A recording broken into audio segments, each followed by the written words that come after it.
নমস্কাৰ এই মুহূৰ্তত আহি পৰিছে সন্ধিয়াৰ কেইবাটাও গুৰুত্বপূৰ্ণ খবৰ আৰু এনে ধৰণৰ খবৰসমূহ নিত চাবৰ কাৰণে চেনেলটো সাবস্ক্ৰাইব কৰি ভিডিঅ'টোত এটা লাইক কৰি দিব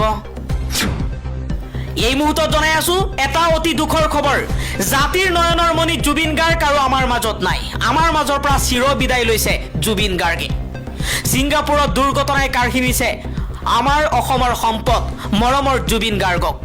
অসমৰ জনপ্ৰিয় কণ্ঠশিল্পী জুবিন গাৰ্গৰ আজি মৃত্যু হৈছে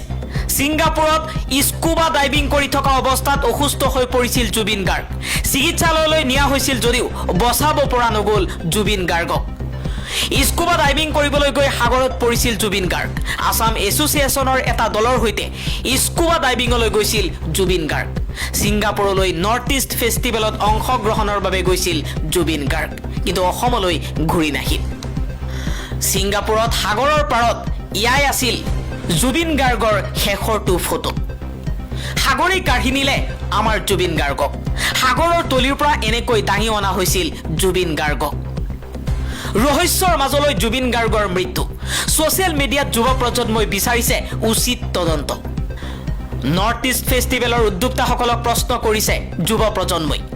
নৰ্থ ইষ্ট ফেষ্টিভেলৰ উদ্যোক্তা শ্যাম কানু মহন্তই জুবিন গাৰ্গক কিয় স্কুবা ডাইভিং কৰিবলৈ বাধা নিদিলে বিগত কিছু সময়ত প্ৰায়েই অসুস্থ হৈ জুবিন গাৰ্গে পুনৰ সুস্থ হৈ পৰিছিল এই বয়সতো আগনিশা অনুষ্ঠান পৰিৱেশন কৰাৰ পিছত আজি কিয় শ্যাম কানু মহন্তই জুবিনৰ খবৰ ৰখা নাছিল কেৱল টকাৰ বাবে জুবিনক ব্যৱহাৰ কৰি আহিছিল নেকি শ্যাম কানু মহন্তই অসমৰ সম্পদ এগৰাকীক এনেদৰে বাহিৰলৈ লৈ গৈ কিয় দায়িত্ব জ্ঞানহীন হৈছিল শ্যাম কানু মহন্ত শ্যাম কানু মহন্তৰ ভূমিকাক লৈ এতিয়া সৰ্বত্ৰে চৰ্চা চলিছে পৰৱৰ্তী খবৰ মুখ্যমন্ত্ৰী হিমন্ত বিশ্ব শৰ্মা আৰু গৌৰৱ গগৈৰ মাজত আৰম্ভ হৈছে ৰাজনৈতিক যুদ্ধ এবাৰ যদি হিমন্ত বিশ্ব শৰ্মাই পাকিস্তানৰ প্ৰসংগ উত্থাপন কৰি গৌৰৱ গগৈক দোষাৰোপ কৰিছে আনফালে গৌৰৱ গগৈয়ে হিমন্ত বিশ্ব শৰ্মাক বাংলাদেশত যোৱাক লৈও সমালোচনা কৰিছে বাংলাদেশৰ মন্দিৰৰ বাহিৰেও আৰু বহু ঠাইলৈ গৈছিল মুখ্যমন্ত্ৰী হিমন্ত বিশ্ব শৰ্মা কলৈ গৈছিল সেই কথা তেওঁ নিজেই কওক আমাৰ হাতত তথ্য আছে মুখ্যমন্ত্ৰীয়ে নিজৰ গাদী যাব বুলি শংকিত হৈছে পুনৰ মুখ্যমন্ত্ৰীৰ বিৰুদ্ধে সৰব হৈ গৌৰৱ গগৈয়ে বাংলাদেশৰ ভ্ৰমণক লৈ হিমন্ত বিশ্ব শৰ্মাক খুৰদাৰ সমালোচনা কৰিছে আন এটা খবৰ বিটিচিক বিজেপিয়ে এটিএমৰ দৰে ব্যৱহাৰ কৰিছে ইউপিপিএল বিজেপিয়ে মিলি চলোৱা লুটপাটত এতিয়া বিটিচিবাসী অতিষ্ঠ হৈ পৰিছে বিজেপি চৰকাৰৰ দুৰ্নীতি অনিয়মৰ বিৰুদ্ধে সৰব হৈ নিখিল ভাৰত কংগ্ৰেছ কমিটিৰ সাধাৰণ সম্পাদক তথা অসম প্ৰদেশ কংগ্ৰেছ কমিটিৰ তত্ত্বাৱধায়ক জিতেন্দ্ৰ সিঙে এই মন্তব্য কৰিছে জিতেন্দ্ৰ সিঙে লগতে কৈছে যদি অসমত কংগ্ৰেছৰ চৰকাৰ ঘূৰি আহে হিমন্ত বিশ্ব শৰ্মাৰ বিৰুদ্ধে তন্নকৈ অভিযান চলোৱা হ'ব পৰৱৰ্তী খবৰ বিজেপিয়ে ইউপিপিএল বিপিএফ দুয়োটা দলকে খলঠেকত পেলাইছে আৰু দুয়োটা দলকে নিজৰ ব্যক্তিগত সম্পত্তিৰ দৰে ব্যৱহাৰ কৰিছে প্ৰথমে বিপিএফৰ লগত মিত্ৰতা কৰি বিটিআৰ অঞ্চলৰ মাটি পতঞ্জলিক দিলে তাৰ পিছত ইউপিপিএলৰ লগত মিত্ৰতা কৰি তেওঁলোকে মাটি আদানীক গতালে এইবাৰ বিজেপিৰ হিমন্ত বিশ্ব শৰ্মাৰ চক্ৰান্তক লৈ সৰব হৈ পৰিছে গৌৰৱ গগৈয়ে কৈছে বিটিচিবাসী তেতিয়াই সুৰক্ষিত হ'ব যেতিয়া হিমন্ত বিশ্ব শৰ্মা বিপিএফ ইউপিপিএলক আঁতৰাই কংগ্ৰেছক সমৰ্থন কৰিব বিজেপিক ভোট দিয়া যি কথা ইউপিপিএল বিপিএফক ভোট দিয়া একেই কথা বিটিচি ইউপিপিএলে দখল কৰিলেও বিজেপিৰ লগত সামিল হ'ব বিপিএফে দখল কৰিলেও বিজেপিৰ লগতেই সামিল হ'ব বিপিএফ ইউপিপিএল আৰু বিজেপি মুদ্ৰাৰ ইপিটি হিপিটি বুলি মন্তব্য কৰিছে গৌৰৱ গগৈ আন এটা খবৰ 7.8 প্ৰাবল্যৰ ভূমিকম্পৰ জোকাৰণি ৰাছিয়াত বিধ্বংসী এই ভূমিকম্পৰ পাছতেই সুনামিৰ সতৰ্কবাণী জাৰি কৰা হৈছে ৰাছিয়াত পৰৱৰ্তী খবৰ 10 ডিচেম্বৰত মুখ্যমন্ত্ৰীৰ পদৰ পৰা আঁতৰাব হিমন্ত বিশ্ব শৰ্মাক এই ভৱিষ্যতবাণী কৰিছে এপিচিচিৰ সভাপতি গৌৰৱ গগৈয়ে কৈছে হিমন্ত বিশ্ব শৰ্মাৰ মুখ্যমন্ত্ৰী হৈ থকাৰ দিন আৰু বেছি নাথাকে হিমন্ত বিশ্ব শৰ্মাই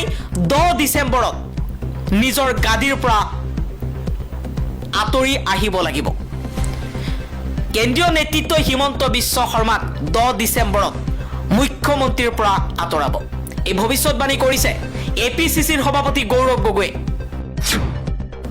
আন এটা খবৰ, শীঘ্ৰেই নিষিদ্ধ হ'ব অনলাইন জুৱা। 1 অক্টোবৰৰ পৰা দেশত সম্পূৰ্ণৰূপে নিষিদ্ধ হ'ব online money gaming app platform. যোৱা মাহত সংসদত গৃহীত হোৱা promotion and regulation of online gaming act 1 অক্টোবৰৰ পৰা কাৰ্যকৰী হ'ব বুলি সদৰি কৰিছে মন্ত্ৰী আশ্বিনী বৈষ্ণৱে। পৰৱৰ্তী খবৰ, ACS বিষয়া নুপুৰ বৰাক লৈ দুখ প্ৰকাশ কৰিছে পিতৃয়ে। পিতৃয়ে কৈছে, পঢ়াই শুনাই মই দুৰ্নীতি কৰিবলৈ শিকোৱা নাছিলোঁ। নুপুৰ বৰাক গ্ৰেপ্তাৰ কৰা হৈছে। বাসগৃহৰ পৰা কেইবা লাখ টকাও উদ্ধাৰ কৰিছে CM ভিজিলেন্সৰ দলে। নুপুৰ বৰাই দুৰ্নীতিত লিপ্ত হৈ কোটি কোটি টকা লুণ্ঠন কৰিছিল। বহু মাহৰ পৰা CM ভিজিলেন্সৰ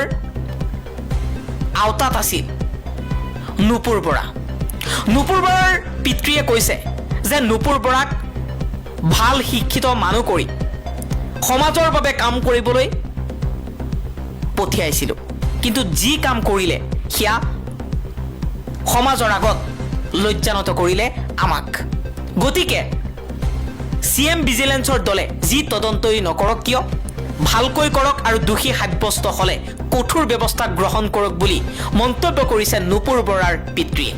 নুপুৰ বৰাৰ পিতৃয়ে কৈছে, এজন পিতৃ হিচাপে মই লাজ পাইছোঁ। সুশিক্ষিত কৰি সমাজৰ বাবে দেশৰ বাবে সম্পদ কৰি বনাইছিলোঁ, কিন্তু আজি নুপুৰ বৰাই এই দুৰ্নীতি ভ্ৰষ্টাচাৰ কৰি আমাৰ শিৰ নত কৰিলে। পৰৱৰ্তী খবৰ, জুবিন গাৰ্গৰ মৃত্যুক অকল্পনীয়, অবিশ্বাস্য, অনাকাংক্ষিত আখ্যা দিছে মুখ্যমন্ত্ৰী হিমন্ত বিশ্ব শৰ্মাই। অসমৰ লগতে সমগ্ৰ দেশবাসীয়ে সম্পদ হেৰুৱাইছে। মুখ্যমন্ত্ৰী হিমন্ত বিশ্ব শৰ্মাই কৈছে, আমাৰ হিয়াৰ আমঠু জুবিন গাৰ্গ নাই বোলা খবৰটি দিবলৈ মই অপাৰগ। কি হতে শোকা বাৰ্তা দিওঁ, বুকুখন কঁপিছে। জুবিন মই সময়বোৰ এটি এটিকৈ চকুৰ সন্মুখত অগা দেৱা কৰিছে। প্ৰতিটো প্ৰজন্মক সংগীতৰ যাদুৰে মোহাচ্ছন্ন কৰা জুবিন বোলা এই সত্তাজনৰ জনতাৰ প্ৰতি দুৰ্বাৰ প্ৰেম আছিল কল্পনাতীত। সীমাৰ পৰিধি ভাঙি স্বকীয় ৰূপেৰে উদ্ভাসিত জুবিন গাৰ্গ নামৰ যাদুকৰী কণ্ঠটি এনেদৰে হেৰুৱাই যাব বুলি বিশ্বাস কৰিব পাৰি জানো? হাজাৰ হাজাৰ সৃষ্টিত তুমি আমাৰ মাজত জীয়াই থাকিবা জুবিন,